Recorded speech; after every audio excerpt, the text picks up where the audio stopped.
ಈಗ ಸಹಜವಾಗಿ ನಾವು ನೋಡೋದಾದರೆ ಒಬ್ಬ ಗೃಹಿಣಿ ಅಂತ ಬಂದಾಗ ನಮ್ಮ ತಾಯಿಯೂ ಕೂಡ ಒಬ್ಬ ಗೃಹಿಣಿನೇ.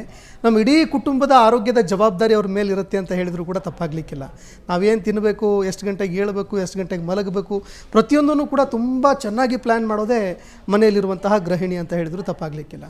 ಹೀಗಾಗಿ ಇವತ್ತಿನ ಒಂದು ದಿನಮಾನದಲ್ಲಿ ಯಾವಾಗ ಶುಗರ್ ಆಯಿತು ಅನ್ನೋದೇ ಗೊತ್ತಾಗಲ್ಲ, ಯಾವಾಗ BP ಬಂತು ಅನ್ನೋದೇ ಗೊತ್ತಾಗಲ್ಲ, ಇತ್ತೀಚಿನ ದಿನಗಳಲ್ಲಿ ಹಾರ್ಟ್ ಅಟ್ಯಾಕ್ ಯಾವಾಗ ಬರುತ್ತೆ ಗೊತ್ತಾಗ್ತಾ ಇಲ್ಲ, ಕ್ಯಾನ್ಸರ್ ಅಂತೂ ಮೊದಲೇ ಗೊತ್ತಾಗಲ್ಲ, ನಂತರದಲ್ಲೇ ಗೊತ್ತಾಗೋದಾಗಿದೆ ಅಂತ. ಇದೆಲ್ಲವನ್ನೂ ಕೂಡ ನೋಡಿದಾಗ ಇವತ್ತಿನ ದಿನಮಾನದಲ್ಲಿ ಒಬ್ಬ ಗೃಹಿಣಿಯ ಮೇಲೆ ಇರುವಂತಹ ಜವಾಬ್ದಾರಿ, ಆ ಕುಟುಂಬದ ಆರೋಗ್ಯದ ಜವಾಬ್ದಾರಿ ಹೇಗಿರಬೇಕಂತ ಹೇಳ್ತೀರಿ?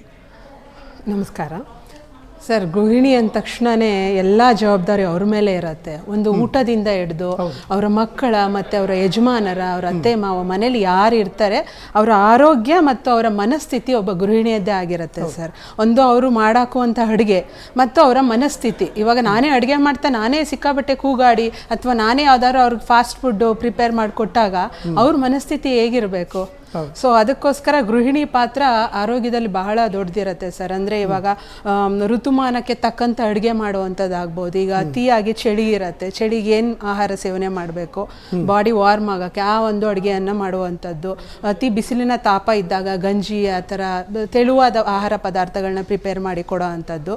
ಮತ್ತು ಅವರು ಹೊರಗಡೆನ ಆಹಾರ, ಎಸ್ಪೆಷಲಿ ಫಾಸ್ಟ್ ಫುಡ್ಡು, ಮೇಡಮ್ ಹೇಳಿದಾಗೆ, ಸರ್ ಹೇಳಿದಾಗೆ ಫಾಸ್ಟ್ ಫುಡ್ ತಿನ್ನೋದನ್ನ ಅವಾಯ್ಡ್ ಮಾಡಿ, ಏನೋ ಮನೆಯಲ್ಲಿ ಅಲ್ಲಿ ಪ್ರಿಸರ್ವೇಟಿವ್ ಹಾಕಿ ಬಹಳಷ್ಟು ಸಂಸ್ಕರಣೆ ಮಾಡಿ ಬಹಳಷ್ಟು ಉಪ್ಪನ್ನು ಹಾಕಿ ಮಾಡಿರೋ ಆಹಾರ ತಿನ್ನೋದಕ್ಕಿಂತ ಇಲ್ಲ ನಾನು ಮನೇಲೇ ಮಾಡ್ಕೊಡ್ತೀನಿ, ಐಸ್ ಕ್ರೀಮ್ ಬೇಕಾ ನಾನು ಮನೇಲೇ ಮಾಡ್ಕೊಡ್ತೀನಿ, ಏನಾದ್ರು ಒಂದು ಆ ಥರ ಒಂದು ಪರ್ಯಾಯವಾಗಿ ಮಕ್ಕಳಿಗೆ ನಾವು ಸ್ಪೆಷಲಿ ಹೇಳಿದಾಗ ಅದು ಬಹಳಷ್ಟು ಪರಿಣಾಮಕಾರಿಯಾಗಿರುತ್ತೆ ಸರ್.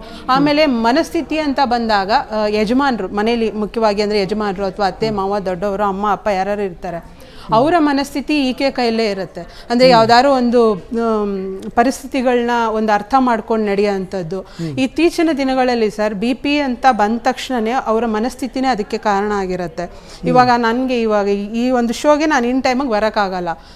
ಏನು ವೆಹಿಕಲ್ ಅವನು ಗಾಡಿ ಓಡಿಸೋರ ಮೇಲೆ ಕೂಗಾಡೋದು, ಅಡ್ಡ ಬಂದವನ ಮೇಲೆ, ದರ್ ಇಸ್ ನೋ ರೀಸನ್, ಕಾರಣನೇ ಬೇಡ. ಚಿಕ್ಕದಕ್ಕೂ ಕೋಪ ಮಾಡ್ಕೊಳ್ಳೋ ಅಂಥದ್ದು ಏನಾಗುತ್ತೆ ಅಂದರೆ ಅದು ನಮ್ಮ ರಕ್ತದ ಒತ್ತಡನ ಅಧಿಕ ಮಾಡುತ್ತೆ. ಅಂದರೆ ಅಲ್ಲೆಲ್ಲೋ ನಾವು ಯಾವುದೇ ವಿಷಯ ಆಗ್ಬೋದು, ವಸ್ತು ಆಗ್ಬೋದು, ನಾನು ಅಡುಗೆ ಮಾಡೋದೇ ಆಗ್ಬೋದು, ನಾನು ಪ್ರೀತಿಯಿಂದ ಎಂಜಾಯ್ ಮಾಡ್ಕೊಂಡು ಮಾಡಿದಾಗ ಖಂಡಿತವಾಗಿಯೂ ಅದು ಸ್ವಾರಸ್ಯಕರವಾಗಿರುತ್ತೆ. ಆಮೇಲೆ ಸಂಬಂಧಗಳು ಅಷ್ಟೇ ಸರ್. ನಮ್ಮ ಎಲ್ಲ ಸಂಬಂಧಗಳನ್ನ ನಾವು ಬಹಳಷ್ಟು ಸ್ವಾಸ್ಥ್ಯವಾಗಿ ಇಟ್ಕೊಳ್ಳೋದು ಗೃಹಿಣಿ ಕೈಲೇ ಇರುತ್ತೆ. ಅಂದರೆ ಅವ್ರ ಮನಸ್ಥಿತಿ ಕೆಟ್ಟಾಗ ಅವ್ರಿಗೆ ಸಮಾಧಾನ ಹೇಳೋಂಥದ್ದಾಗ್ಬೋದು ಅಥವಾ ನಾವು ಅವ್ರಿಗೆ ಧೈರ್ಯ ತುಂಬುವಂಥದ್ದಾಗ್ಬೋದು. ಇತ್ತೀಚಿನ ದಿನಗಳಲ್ಲಿ ಈ ಸಂಬಂಧಗಳು ಹದಗೆಡೋದೇ ಇದಕ್ಕೂ ಒಂದು ಕಾರಣ ಅಂತ ನಾನು ಹೇಳೋಕ್ಕೆ ಇಷ್ಟಪಡ್ತೀನಿ ಸರ್. ಯಾಕೆಂದರೆ ನೀವು ಹಿಂದಿನ ಕಾಲದಲ್ಲಿ ನೋಡಿ ಸರ್, ಅಲ್ಲಿ ಬಹಳಷ್ಟು ನಿಮಗೆ ಸಂಬಂಧಗಳಿತ್ತು. ಅಂದರೆ ಅವ್ರನ್ನ ಸಂಭಾಳ್ಸಕ್ಕಿದ್ರು. ಯಾವುದೇ ಥರ ಸಮಸ್ಯೆ ಬಂದರೆ ನಾನಿದ್ದೀನಿ ಬಾಪ್ಪ, ನಾನಿದ್ದೀನಿ ಬಾಮ್ಮ, ಏನು ಸಮಸ್ಯೆ, 4-6 ಜನ ಕೂತ್ಕೊಂಡು ಡಿಸ್ಕಷನ್ ಮಾಡೋರು. ಮನಸ್ಸಿನ ಒತ್ತಡ ಕಮ್ಮಿ ಆಗ್ತಾ ಇತ್ತು. ಹೀಗಾಗಲ್ಲ ಸರ್. ಇವಾಗ ನನಗೆ ನಮ್ಮ ಮನೆಯಲ್ಲಿ ಏನಾಗಿದೆ ಅಂತ ನಾನು ಇವನ್ ನನ್ನ ಗಂಡಂಗೂ ಹೇಳ್ಕೊಳಕ್ಕಾಗಲ್ಲ, ನನ್ನ ಮಕ್ಕಳಿಗೂ ಆ ಥರ ಪರಿಸ್ಥಿತಿಲಿ ಬಹಳಷ್ಟು ಜನ ಇದ್ದಾರೆ ಸರ್. ಬಹಳಷ್ಟು ಗೃಹಿಣಿಯರು ಇದ್ದಾರೆ. ಅಲ್ಲಿಂದನೇ ಎಲ್ಲೋ ಈ ಸಮಸ್ಯೆ ಶುರುವಾಗ್ತಾ ಇದೆ ಅಂತ ನಾನು ಭಾವಿಸ್ತೀನಿ. ಹಿಂದಿನ ಕಾಲದಲ್ಲಿ ಪ್ರತಿಯೊಂದು ಸಮಸ್ಯೆಗೂ ಬಹಳಷ್ಟು ಜನಗಳೇ ಎಷ್ಟೋ ಅದನ್ನು ಪರಿಹಾರ ಮಾಡ್ತಾ ಇದ್ರು. ಮತ್ತು ಅವರ ಭಾವನೆಗಳನ್ನ ಹೊರ ಹಾಕ್ತಾ ಇದ್ರು. ಅವರು ತುಂಬ ಲೈಟಾಗಿ ತಗೋತಾ ಇದ್ರು. ಹೌದಾ, ಈ ಒಂದು ಪ್ರಾಬ್ಲಮ್ ಅಂದರೆ ಅಲ್ಲೊಂದು ಸೊಲ್ಯೂಷನ್ ರೆಡಿ ಇರೋದು. ಈಗಿನ ಕಾಲದಲ್ಲಿ ಹಾಗಿಲ್ಲ ಸರ್. ಯಾರು ಅವ್ರಿಗೆ ಥೈರಾಯ್ಡ್ ಎಲ್ಲ ಯಾಕೆ ಬರುತ್ತೆ ಸರ್ ಆಲ್ರೆಡಿ ಬಹಳಷ್ಟು ಎಕ್ಸ್ಪ್ಲೈನ್ ಮಾಡಿದ್ರು. ಯಾಕೆಂದರೆ ಅವರ ಒಂದು ಭಾವನೆಗಳನ್ನ ಹಿಡಿದಿಟ್ಕೋತಾ ಇದ್ದಾರೆ. ಸರಿಯಾದ ಕಾಲಕ್ಕೆ ತಕ್ಕಂತೆ, ಅವ್ರಿಗೆ ವಯೋಧರ್ಮಕ್ಕೆ ತಕ್ಕಂತೆ ಮದುವೆ ಆಗದೆ ಇರೋ, ಅಂದರೆ ಅವ್ರಿಗೆ ಏನೇನು ಬೇಕು ಅದು ಆಗದೆ ಇರೋದು ಒಂದು ಕಾರಣ ಇರುತ್ತೆ.